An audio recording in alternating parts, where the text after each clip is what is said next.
Hello everyone, and today it's time for a new ratings video. And I'm rating this year's Serie A primary kits out of Italy.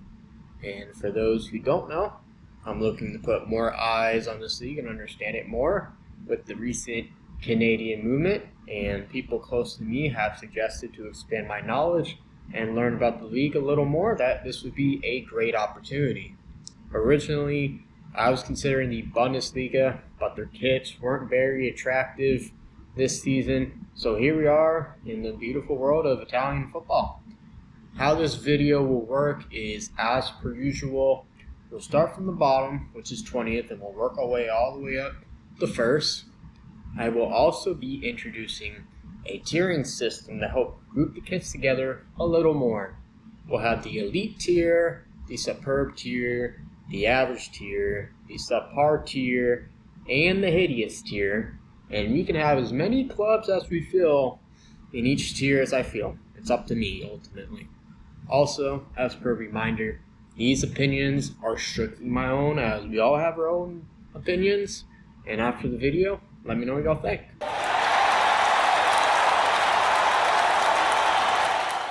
First off, here's this nice, beautiful template I've created with my face inside it, with the tiers being color-coded, which will be on the top right of the screen, with the club and what number they are below my face, and then the kits will be displayed on the right side of the screen. Unfortunately, we are indeed beginning with the hideous tier, as I have my icks on my things, and they're going to pretty much stand out here. And beginning with 20th, we have Cremonese. First off, I remember putting together my newest promoted clubs in UEFA's Top 5 Leagues video, and I told myself that this color scheme is not it. And here it is, dead last. It is primarily a gray kit produced by Activis, which I don't like whatsoever, and having that color on white text isn't ideal. But it does have 2 red stripes with the cool design at least on it, but that wasn't even enough to get it up even past 20th. As mentioned in that video, I'd expect them to get relegated again, so maybe next year they'll put together a much better football kit, and I likely won't even turn an eye to it. In 19th, we have Fiorentina. This kit honestly just looks like some basic template, and there's just no other way to put it. It absolutely meets the club identity with the purple, but the rest is, like I said, just a basic template with the secondary color being white with the kit produced by Kappa. I don't really have much or anything more to elaborate, but it probably will also be on the bottom of kits in the Europa Conference League, pending they even make it, which I'm sure they will. In 18th, we have Torino. First off, the up high logo, whether it's the club logo, Tujoma's logo, who produced the kit, it's absolutely driving me nuts. It also has a collar, which that's fine and all, but once again, I'll mention the high up logos. It is really close to that collar, and it does have a nice design and all, meshed with the primary club's color maroon, but at a distance, it does appear as an all maroon kit, and it just doesn't work for me. In 17th, we have Roma. Once again, this kit just looks like a generic template produced by Adidas. On the other hand, the bright orange on the carmine red also is not doing it for me on this football kit, as it would have been much better if they just stuck to their traditional gold, even though I do understand the history behind this kit. It also has a pattern on the front of it, but that's quite generic to me also, and I'm just not impressed with this. 4 clubs later, we are now entering the subpar tier. Some of these kits can be very subjective on where they're rated, but I personally had my reasons. And we will move on to 16th, which is Lecce. And this kit is very interesting to digest. The primary color of this kit is yellow with the secondary being red, and it has 2 stripes that turn to a gradient, as well as some dark blue outlines. And once again, it does meet the club identities with the kit being produced by M908. There's just this camo type look and design that goes on throughout the entire kit, and it's just drastically throwing me off, and I just don't feel it was executed in my eyes, and I don't really think that camo really works on these colors either. I'm not too much of a fan of the shoulder cuffs, but the collar is overall solid here. In 15th, we have Parma. This kit is not bad at all, but it just doesn't fit for me. This kit is produced by Puma, and it basically follows the club traditions of a primary white kit with the black cross, and the things are very well symmetrically. However, the collar is very unnecessary on this kit. It's not maybe a collar, but that is pretty thick if you tell me, and that's really affecting this kit's placement in my ratings right now because I just can't put that together right now. The yellow lines on the cuffs and collar is good and all, but collars, they're very good at killing kits easily for me, and it just depends how they're used, and this one is just not it. In 14th, we have Hellas Verona, and for the second time today, we see a Joma kit, and it's actually normal, believe it or not. The kit's primary color is a navy blue with yellow as a secondary color, which I am a fan of overall. It also has a wavy type design throughout the sleeves and the bottom of the kit to make room for the sponsor, which is all fair. It, however, feels they're just trying to fill up space on this and just put a design there just to have a design, which I'm going to give them credit because it would probably be lower if it didn't have that. But I just don't like it so much. I feel they could have came up with something else. In 13th, we have Cagliari, and it's a very traditional type of looking kit produced by iSport. You have the traditional red and blue divided on the front with a notable design on the blue giving some C-type vibes, which is what the kit is supposed to be doing. The shoulder cuffs are very cool with the pattern, but it's the sleeve colors moving all the way up the kit, as well as the color that drops this one down for me, in my opinion. It's a decent kit by all means, but I feel it definitely could have been better in my opinion. Another 4 clubs later, and now we are going to be moving on to our average tier. I'd say it's a good thing that we're getting into the average kits at number 12, and that is Sazua. We have a Puma kit for the second time today, and this one honestly took some time to understand what type of green I was looking at as soon as Ismail Kone ended up getting that loan deal. That's when I first discovered this kit, and it was a head scratcher for me, and this is where I'm going to talk about it a little more. So notably, their club logo is strictly white and green, which that definitely did throw me off some because I'm not used to that as their logo. But the design is overall neat. You have the 2 black parallel lines with green in between that's very consistent throughout the kit. The collar here was also very well done in my opinion to give off some contrast with that being white. It's an overall decent kit, but it just has given me some moments, but hopefully Kone ends up shining bright for this club, which I heard in his debut. He looked pretty good. In 11th, we have Lazio.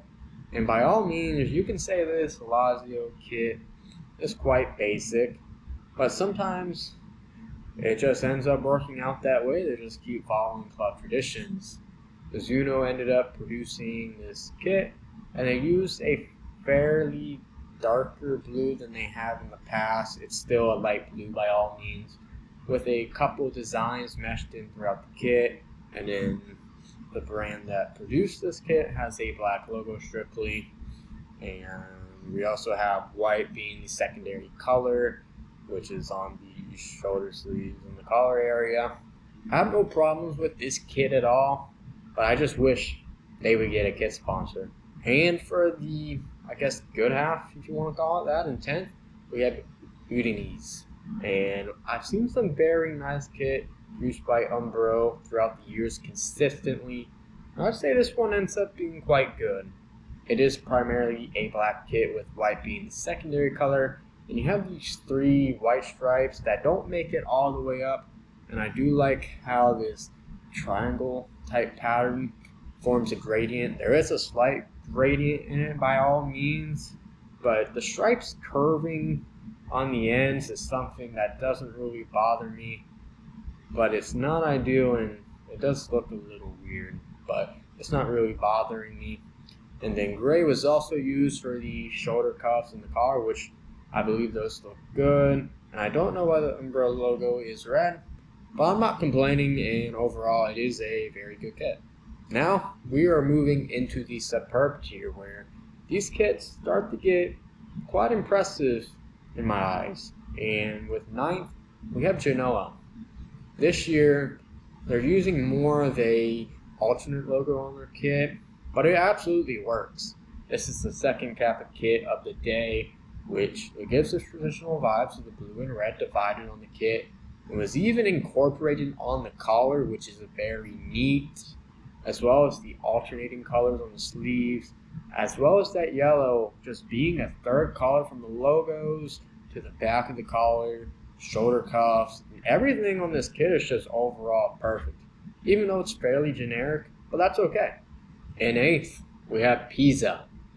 With Pisa's return to Serie A, they bring in some really good looking kits through Adidas, the second one of the day. It is primarily a black kit, and it has blue stripes with gold outlines, including the Adidas stripes and their logo, and it ends up representing their city's icons, and I like that a lot. The only thing I don't like is the gold outline for the kit, which I've mentioned in the MLS kit ratings video, which I believe that was Atlanta United, which that involves the Adidas template, so we're seeing this become a problem. I'm not sure if the blue under the sleeves was necessary, but it's fine. It doesn't change the difference of the rating. In 7th, we have Atalanta, and New Balance ends up making the return to Serie A, and they brought in some banging kits. The kit is primarily blue with black stripes, and it has these very little zigzags on the lines there, and it looks very cool, and it goes very consistent throughout the kit all the way. And you also have the little detail on the collar and the shoulder cuffs, which I wish stood out a little more, but maybe it's for the better. And then for the kit sponsor logo, it's actually good in my opinion. I don't mind it being red, even though it doesn't meet the club's identity and colors at all. And New Balance may not be very relevant in European football, but they can definitely produce some great kits. In 6th, we have Como. I'm not sure what Como had going on last year, but it just seems like it gave us a preview for this year, because this year we end up getting a massive upgrade from Adidas. Their third kit featured today. This kit features a very beautiful design on the front of the kit of a watery design based off a lake, with the logos giving it a great contrast in white with the help of some blue outline. And then the stripes are also white, and the collar, it's a little thick to say the least, but this is still a great kit, and the template was used extremely well. Why yes, the top 5 will all be in the elite tier. This league has overall impressed me with their primary kits and how they're done, and it absolutely gets spectacular here. As number 5 is Bologna, and this kit is very fire in my opinion. This kit is Umbro produced, and it's the second one of the day. It is primarily both a blue and red kit, with the stripes of red and blue contrasting, with 4 total on the front. It also includes a skinny parallel line of the other color in the kit on those stripes, which is basic, but I love it a lot. The white on the collar is good until it gets divided by that navy blue, but the rest of the collar does match with the shoulder cuffs, so maybe that was the idea there, so it doesn't bother me at all. It's still a fantastic kit, and we still got great ones to come. And 4th, we have Juventus, and this is the 4th Adidas kit we're seeing today, and it's another great one. Juventus always has that zebra type of look, but they went a little different with it this year. All the logos are pink, including the Adidas striping. I do like that quite a lot, as it works very well on black, and it's also just not a solid black. The black striping also has a slight pattern of its own, and it's a wavy type of vibe, which I do like that a lot. You also have the 2 big stripes towards the ends on the front, where the logos are. I don't have logos here for this kit, so this was a bad representation on this, so you get the idea though. And then we have the two unique lines going down as well towards the middle, and then we have the pink outline for the Adidas template, and it works. Jonathan David looks great in this kit secondly, and I cannot wait to see what he does for them. And third, we have Inter Milan. The one and only Nike kit of the day ends up making it into the top 3 by no surprise whatsoever. This kit is very electric, with the primary color being black, with the logos being an electric light blue, and then throughout the kit it has like a sort of wavy stripes design that's more of an electric blue with that light blue mixed in, which I like that a lot. And this kit was absolutely executed very well. I don't know why some of these stripes are very wavy in particular, minus if it's representing snakes, which I know that is a part of their identity. But overall, it doesn't matter to me, as everything is just electric as mentioned. In second, we have Napoli. This kit absolutely screams out Napoli to me, as well as Naples. In second on the list, this kit was produced by EA7, and it looks great as that sirloin blue fits perfectly throughout the kit, with the white contrasting very well on the shoulder cuffs as well as the collar, with the small striping there, as well as alternating the 2 colors on the ends, if you can see that very little detail. The other small but great thing is on the front towards the top. It has a pattern with lighter blue lines going down with the Napoli logos, also that color going down with it, and turned to a gradient, and it absolutely looks fantastic. They knocked it out of the park with this one. And if you haven't put it together, what's in first, we have AC Milan. Whether this side will be better than Inter Milan is very uncertain, but what is certain for me is they do have the best kit in Serie A. Puma's third feature of the day is their best, and it's also number 1 as mentioned. And for AC Milan, their kit is primarily black with red striping all around the kit, and red is my favorite color for those who did not know that. So that does play some factors into things. And on the other end of things, on the black areas of the kit on the front, it has a great looking pattern that is gray, and it works perfectly for this kit. And notably, AC Milan ended up going all red and white with their logo on their kit without any black in it, which it took me a second to understand that, but it does not affect the design at all. And like I said, it's my number 1 kit. So here are the final results on the screen of my final ratings of the 2025-2026 Serie A primary kits. I had a fun time putting this all together, and I'm a very big fan of graphic design, so it allows me to put all my senses together when it comes down to it. The new Serie A season kicks off this weekend on Saturday. I'm definitely going to be keeping eyes with Jonathan David and Ismail Kone participating this year to see if David can help Juventus get back to winning titles, and how does Kone do helping Sassuolo stay above relegation. Other than that, hit the subscribe button if you haven't had a chance to do so already, as I have plenty more football, soccer content planning to be on the way, including coverage of this year's UEFA Champions League, as well as something very special next month. Thank you for your support, everyone. I look forward to seeing you soon. Take care.